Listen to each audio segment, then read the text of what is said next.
Welcome to Sustainable Sailing. We're on our summer holidays, boat building as usual, and we've come out for a treat to our favourite burger place at the Pilot House Cafe at Penmon Point. You can see the lighthouse behind me, and perhaps just behind Jane's shoulder you can see Puffin Island. This is the narrow entrance into the Menai Strait.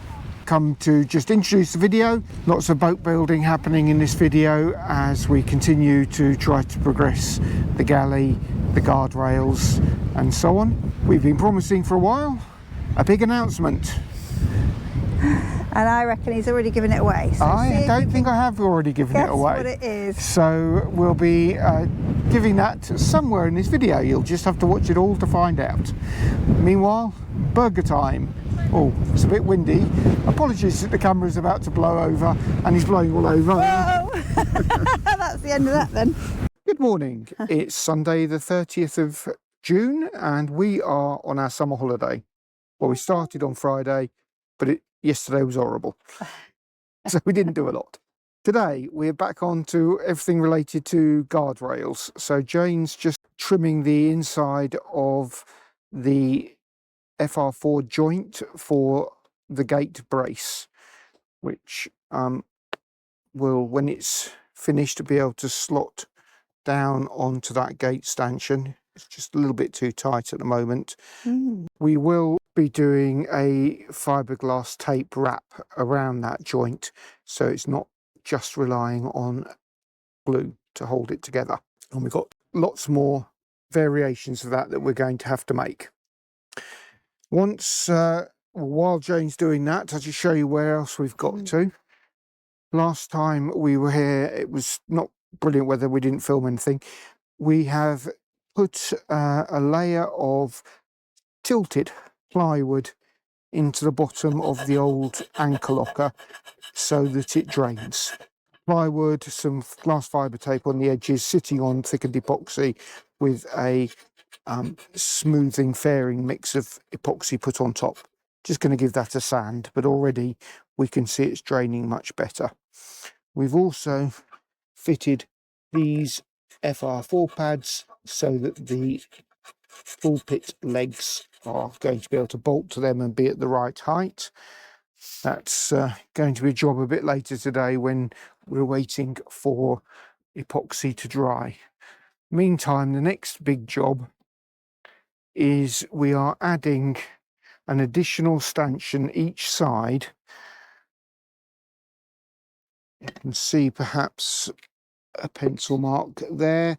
So this stanchion will go there, and the reason is that we will have this carbon fibre tube going from that stanchion to this new one, which will be where that tape is, and this glass fibre tube acts as the pivot rail for the solar panel. So it's a 175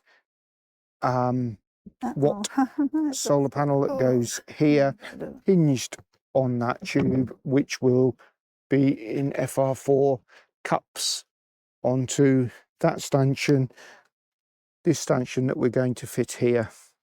Same on the other side. Hiya, middle of the afternoon. It's a reasonable day, not the best ever, not bright sunlight anyway. Let's show you where we've got to so far. We now have one hole in the deck each side, same as we did with the other stanchions. So this is a 32mm hole. Here's the first base, which is a 27mm hole. You can see we've routed out a bit there to make sure there's plenty of epoxy gluing that to the deck in a sort of 3D shape, so not just relying on sheer strength. And then this goes on top like that, and if I can find where I put it, here we go. That's the stanchion base that goes through there. We put a little bit with hot glue underneath that this will rest on, and will seal the thickened epoxy, and then this hole and around and these holes all get filled with thickened epoxy, and this gets pushed into it. We will, as before, but use a Dremel for it, it works so much better, have a little hole in here so that when this tube is filled with thickened epoxy, it goes through that hole and creates a chemical bond with the thickened epoxy, holding it in the hole. Again, just try to make sure that everything gets locked in as well as possible.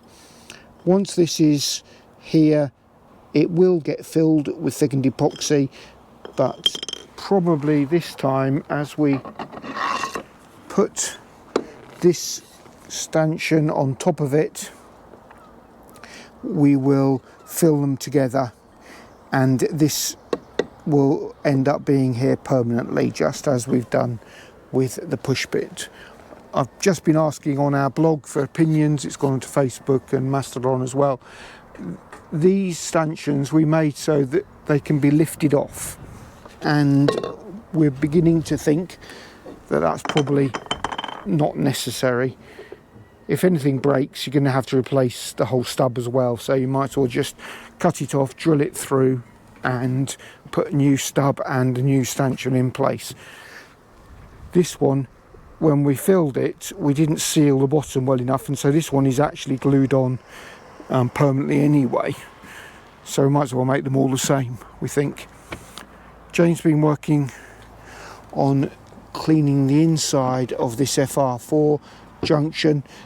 This is another thing that leads us to think we should permanently fix the stanchions in place, because while we've made it a really snug fit, so it will just about slide through, you're not going to be able to do it frequently. It would wreck the paint every time you do it. So far better, get it all in place, right height, and then make it all glue bonded together.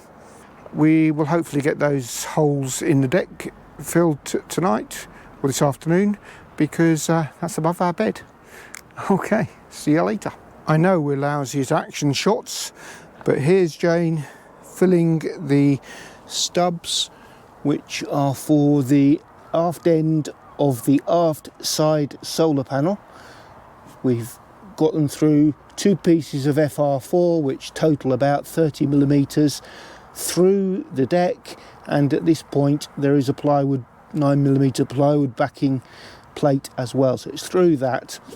I've got a little plate on the underneath hot glued on so the epoxy isn't leaking out, and we're just putting some slightly thinner epoxy into the tubes. Once it's gone a little bit stiffer, well, probably soon about now, we can check the angles, be absolutely confident that it is properly upright. That hasn't taken too long at all, in fact. Okay. How are we doing? Engine running! Whoa!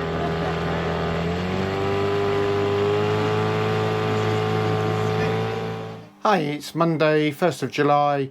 It's been raining all day, so we haven't done much outside. I did drill the holes for the Pushpit and ordered the bolts from Accu for that.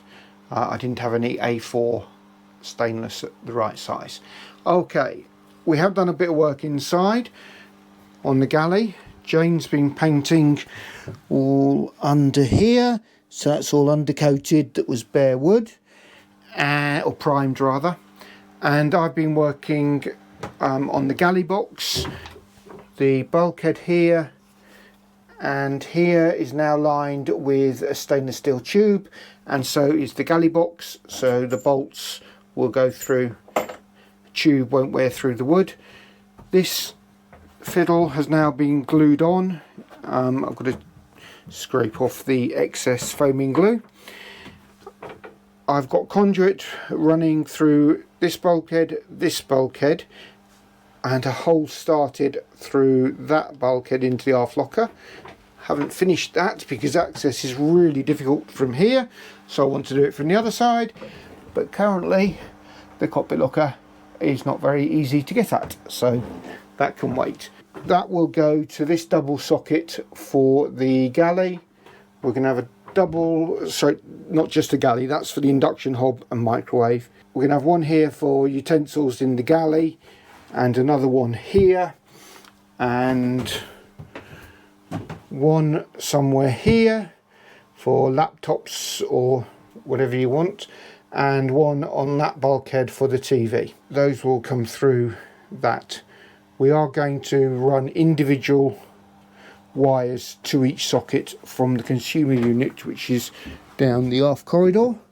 Currently there. It will move because that's probably where we're going to build a fridge.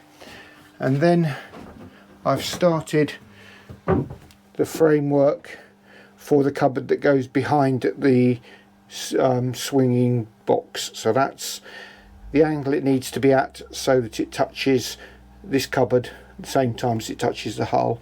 No difference. This is going to now have a front face coming up here and the sloping face going down to there until it's dry enough to get outside with a track saw. Don't really want to cut that. And then the upright, put an upright on that side there, upright in this corner and that corner, and then we can box in that part. Still got to work out how we're going to box in here, and we realised we have another place to box in and create a storage locker at the far end under here. Not a lot of progress today, but we have at least made some. Bye for now. Hello, it's Wednesday 2nd of July and we're working outside until it starts raining. Yesterday we've got all our stanchions now permanently bonded into place. This gate, first one with the brace, is bonded, and we've just got to put some thickened epoxy to finally bond that permanently there and wrap it with the glass fibre. That joint to do the same.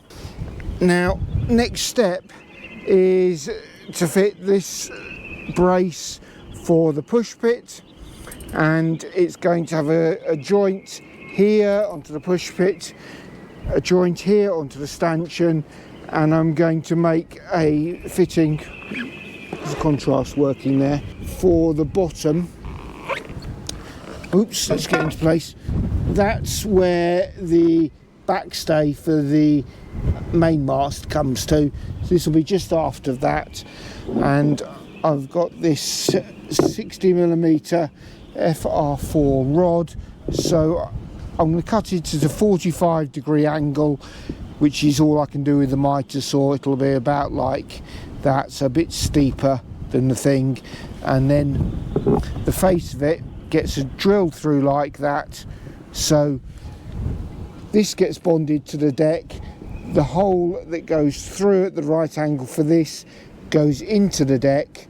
This slots in with thickened epoxy, so this gets bonded to that and to the deck really rigidly.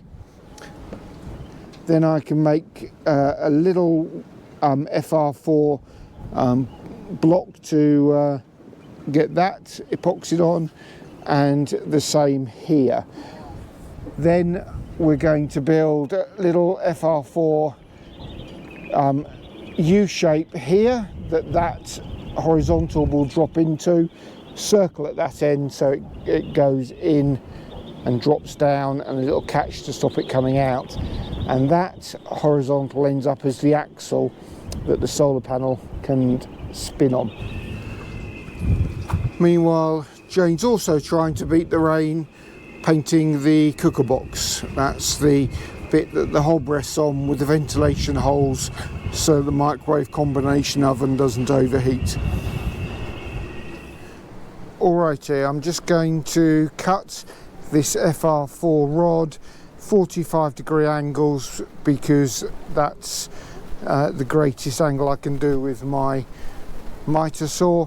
I need 4 more of these, 2 for the starboard gate and 2 for the braces for the Pushpit, so I might as well cut them all now.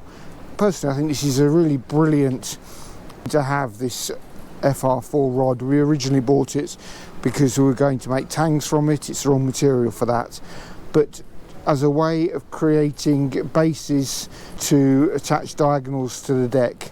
Absolutely brilliant. So we cut it, we drill it for the carbon fibre tube to have a comfortable sloppy fit, and then we bonded the carbon fibre tube in with thickened epoxy. I won't film cutting. Everybody has seen cutting with a mitre saw. It's not very exciting. All right, I've got my two deck things for the brace. They sit on the deck like that. Got the hole that the carbon fibre tube will be embedded into. When I've mounted this to the deck, I will drill that hole into the deck itself so that we get like a 3D connection with the glue, so that can't be pushed along, just depends on the shear strength of the glue. So now I'm just going to use the grinder to round off this top edge so that it looks a lot nicer, and I'm just waiting for Jane to finish her fiddly bits of painting so she can hold the vacuum to catch this FR4 dust. That's where we're at. Right, well, we've eaten a delicious burger, and we'll put a picture on the screen because we can't talk and eat. That's Not impossible. video talk and eat. Video talk and eat, yeah. So now we're ready to tell you our big announcement. Which is what? Which is that we have got a launch date, and it's a fairly definite date. So Dave will explain why that is. It all gets very complicated with the fact that I'm a Methodist minister, and the process of Methodist ministers, we move around, it's itinerancy, and we have to in the end decide things one heck of a long time in advance. And so I've had to decide now that I am going to finish my current appointment and not seek a new one at the end of it. And not only did I have to decide that, but I had to go to a committee, amusingly called the SAC panel, to ask for permission not to take on another appointment after I finish where I am in Wythenshawe. My current appointment ends, well, officially at the end of August next year, 2025. Typically, we'll expect to finish work at the end of July. That means that without the boat, we are homeless from the end of July next year. So that provides a pretty definite date for our launch. First or second week of August next year, 2025. Yes. We've decided that the least stressful way for us to do things is to move everything to the boat where it is in the boatyard, get everything sorted out, and then launch. And the teaser has been that we know we're aiming for the southwest coast of the UK for that first winter. Launching by mid-August, we're going to do some shakedown cruising and anchoring and hanging around here in North Wales for a few weeks. In case we need to come out again. In case we need an emergency lift out from Steve. And once we're happy that everything's working, assuming we are, we will then head south down the Welsh coast, round Land's End, and get to, well, we think Plymouth is our favourite likely harbour for the winter. There's a river going west from the main entrance to Plymouth Harbour called the River Liner, and that's one of the places that we think we would spend quite a lot of time at anchor, particularly in bad weather. And there will still be lots of work to do in the boat. Lots of work to do, but we will be going sailing, so we'll be on the boat. Even though it's winter, if there's a nice day, we'll be out sailing. And so we're looking forward to that. Yeah, lots of preparation is focused on the boat being ready to launch then. And so only a few things to do. Only a few things. 2 masts to put up, all the rigging to sort out. The propulsion system's not finished yet. Don't have working steering. Does that matter? No steering. Anchor windlass. Yeah. That's just a small taster of the things iceberg there. Still to come. Anyway, that's our big announcement. And as you can see, we're back on the beach. You can see the lighthouse growing out of the top of my head. And if you want to hear more about our bumbling towards our launch date, then don't forget to subscribe. Yes. Our challenge still is that we're both working full time, so we get about 2 weekends a month off that we can come to the boat to work, and every day of holiday that we can get.